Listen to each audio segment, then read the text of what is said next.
First of all, I'm a guy who had no hammer and lots of nails. So, and so I grew up not being a particularly good social encounterer.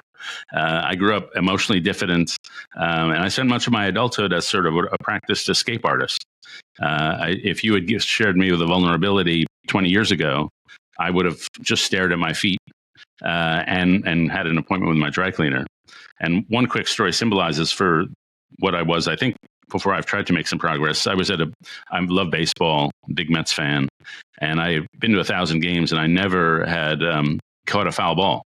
And I'm in Baltimore, and a batter loses control of his bat. It flies into the air and lands at my feet. And any normal human being, since getting a bat is 1,000 times better than getting a ball, would be jumping up and down, high-fiving everybody, hugging everybody. I just put the bat at my feet and stare straight ahead like a turtle. And I look back on that guy and think, show a little joy. But I've tried to work, and I think the social science, to the extent that we want to trust this stuff, is very clear. The thing that makes us happiest is social connection. And in my view, there's nothing crueler than indifference, than not feeling seen.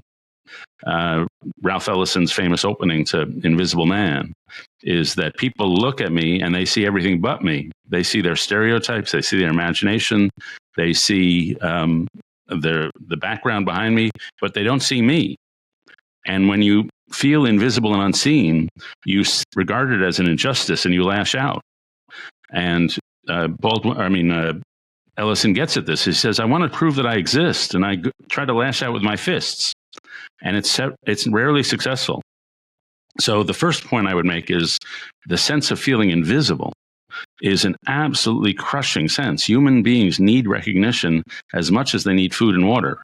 Babies come out of the womb looking for a face that will see them.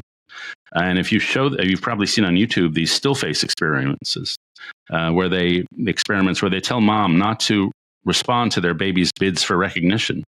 The babies go absolutely berserk because it's just existential crisis. And I think it's that way for adults.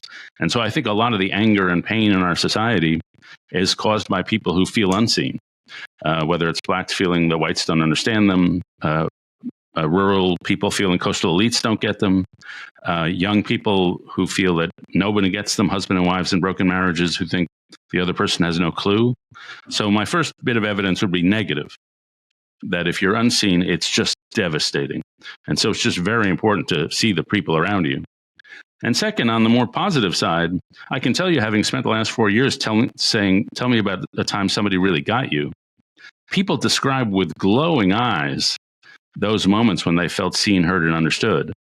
And so, for example, there was a McKinsey study, and they asked people, they asked CEOs, why do people leave your firm? And the CEOs say, well, people leave my firm to go make more money somewhere else. Then they ask the people who left, why you left, and the number one answer is, my manager doesn't recognize me. And so people need that recognition. And then on the positive side, I can say I was just thinking of a moment when I was in 11th grade. I said some smart-ass thing in English class, and Mrs. Dewsnap screams at me in front of the whole class, David, you're trying to get by on glibness. Stop it. And I was like humiliated on the one hand. On the other hand, I thought, wow, she really knows me. I'm so honored.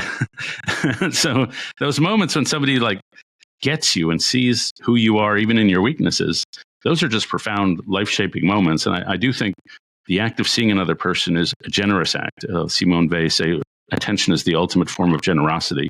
It brings forth growth in others. That if I see potential in you, you'll see potential in yourself.